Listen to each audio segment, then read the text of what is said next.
Bolsonaro es un presidente que se opone a la cuarentena estricta, más allá de que a él mismo ahora le está tocando la enfermedad en su propio cuerpo. Bolsonaro tiene 65 años, está dentro de la edad más vulnerable a la que ataca el COVID-19. La noticia, por supuesto, impacta en el mundo y suponemos que también en el Brasil, en San Pablo, en las principales ciudades. Estamos ahora en contacto con un amigo de la casa, ya lo hemos consultado, a Alejandro Iturbe, editor argentino, que vive justamente en la ciudad de San Pablo. Hola Alejandro, buen día, Gabriel Pospri lo saluda, ¿cómo le va? Hola, ¿cómo estás?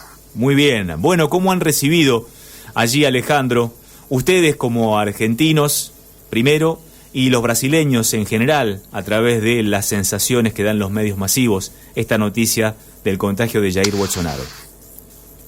Bueno, ha sido un tema de gran destaque en la prensa, ¿no? Obviamente, no solo por el hecho de que es el presidente el que se ha contagiado, sino además porque la figura de Bolsonaro en particular es un hombre que siempre subestimó todo el tema de la peligrosidad que tenía esta pandemia de coronavirus, ¿no?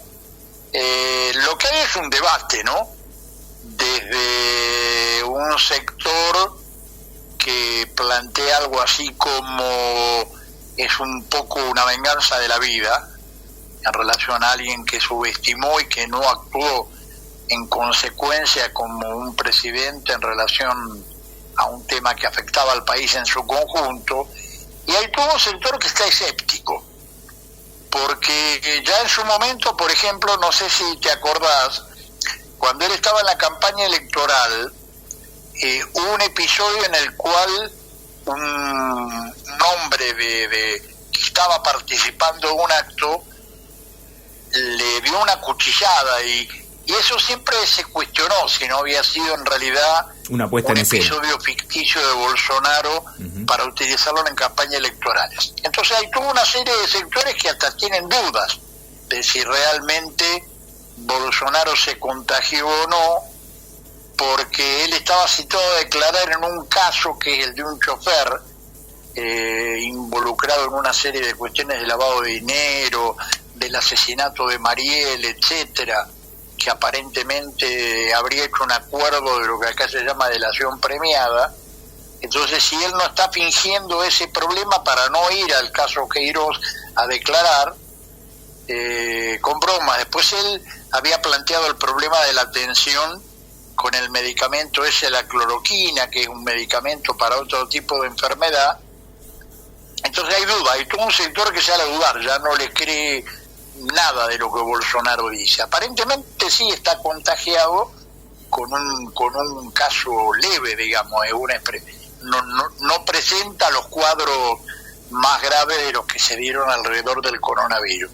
Es un tema bastante que está a fondo en la prensa y que ha tenido un impacto grande, porque se da en el marco de niveles del coronavirus acá en Brasil que son altísimos, ¿no? 1.200.000, 1.300.000 contagiados, más de 60.000 muertos, y un ritmo de crecimiento que ubican a Brasil como el país con mayor número de crecimiento, ¿no? De la incidencia de la enfermedad. Yo recibo de un periódico de internet que se llama Nexo un informe diario que va siguiendo la curva día por día de una serie de países, y Brasil se ubica, digamos, en la curva ascendente más empinada, ¿no?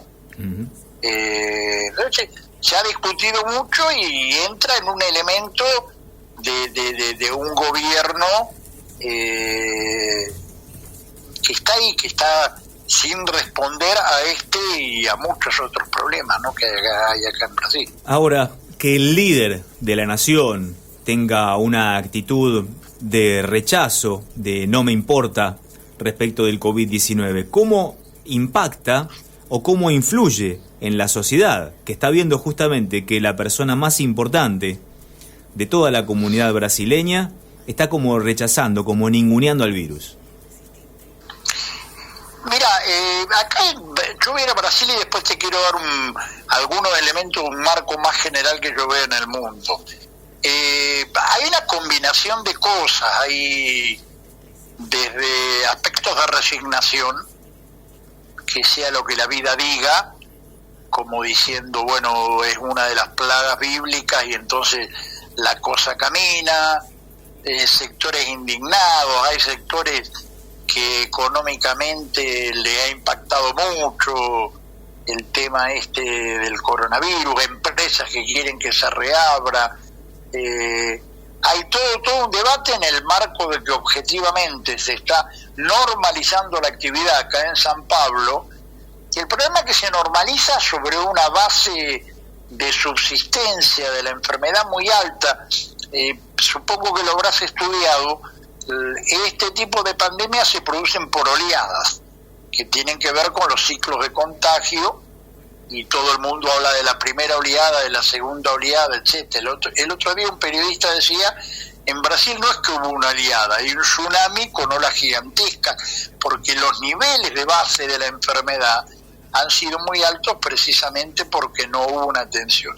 El problema es que esta aceleración de la pandemia se está dando en todo el mundo. El otro día el director de la Organización Mundial de la Salud hablaba de que había una aceleración general de la pandemia en todo el mundo.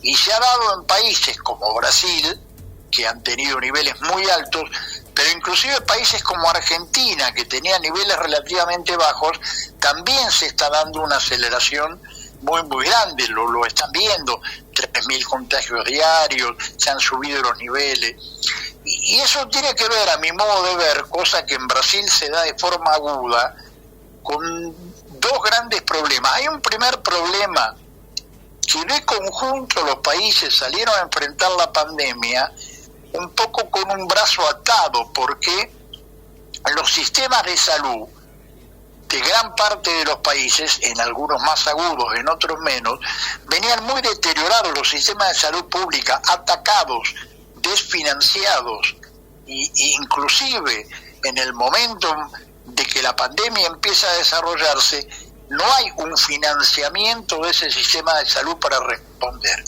Y en el marco de no haber resuelto realmente la pandemia, empiezan a levantarse las restricciones, y la empiezan a levantar países como Brasil, que en realidad nunca existió, la empezaba a levantar Argentina, y hay todo un debate, pero también la empezaron a levantar países como Gran Bretaña, como Italia, que vuelven a abrir los bares, España.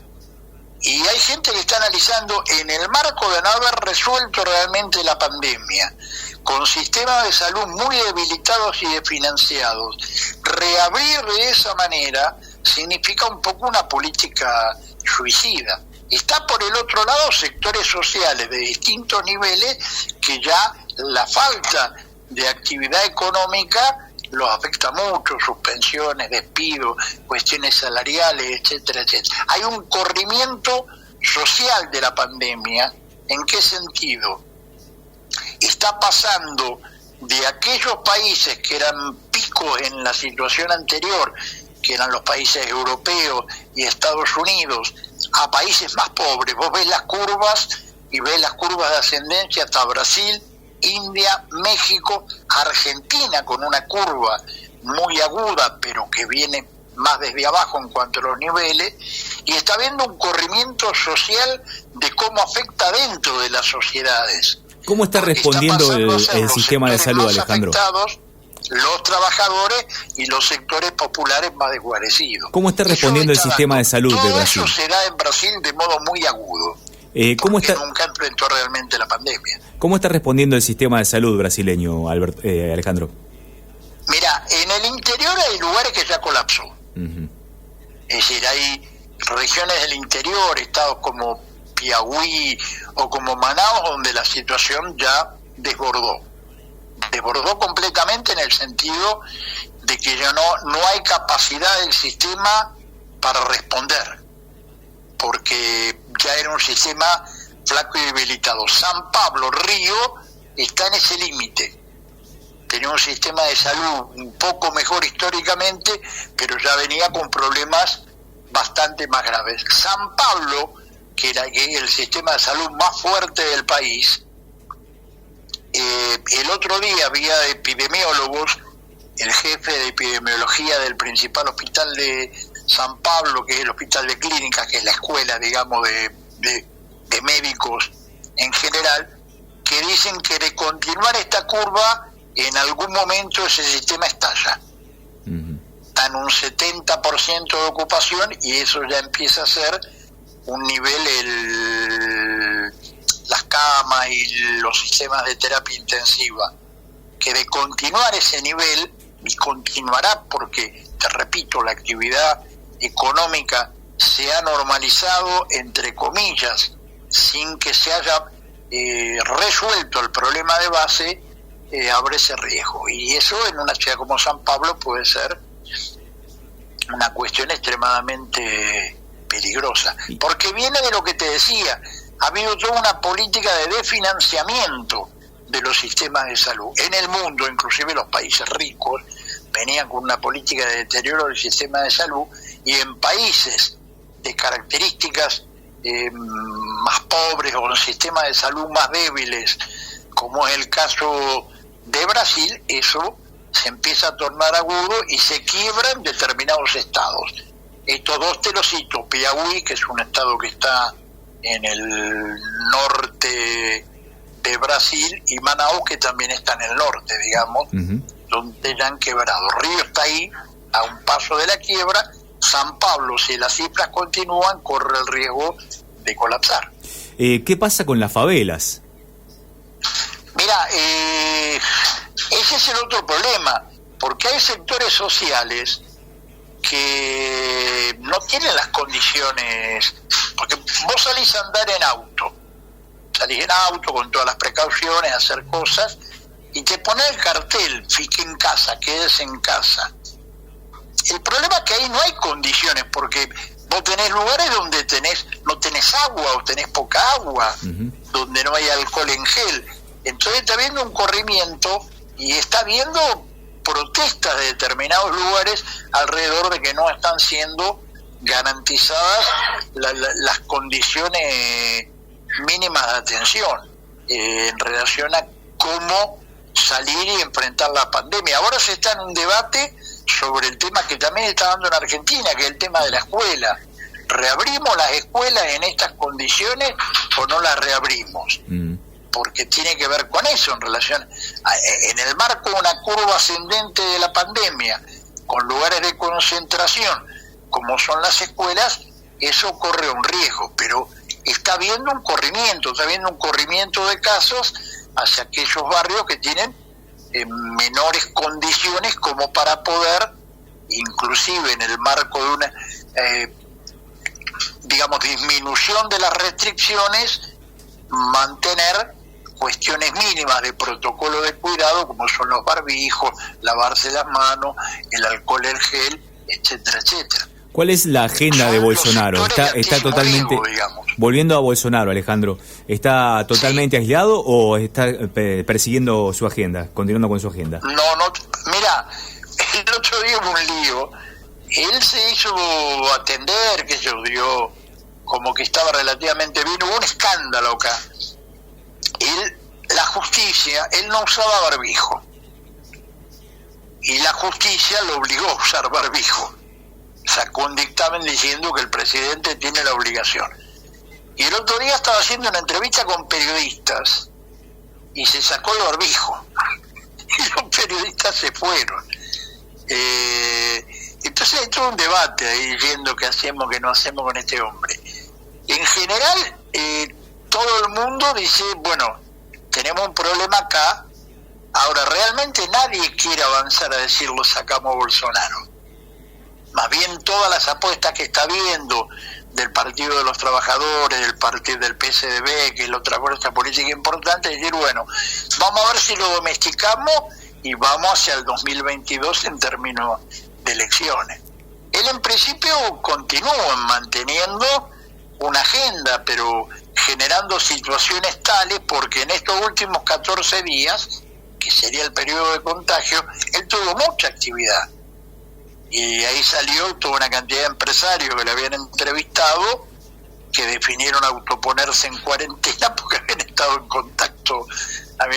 en contacto con él.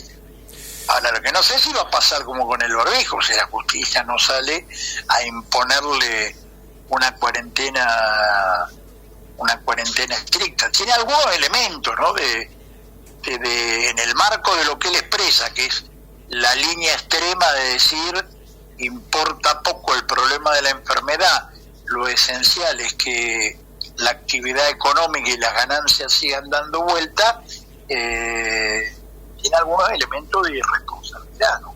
Absolutamente. Alejandro Iturbe, editor argentino en San Pablo, siempre dándonos una mano para acercarnos al Brasil. Ojalá que salga todo bien, por el bien de la comunidad latinoamericana. Un abrazo muy grande desde aquí de la ciudad de La Plata. Un abrazo, nos vemos.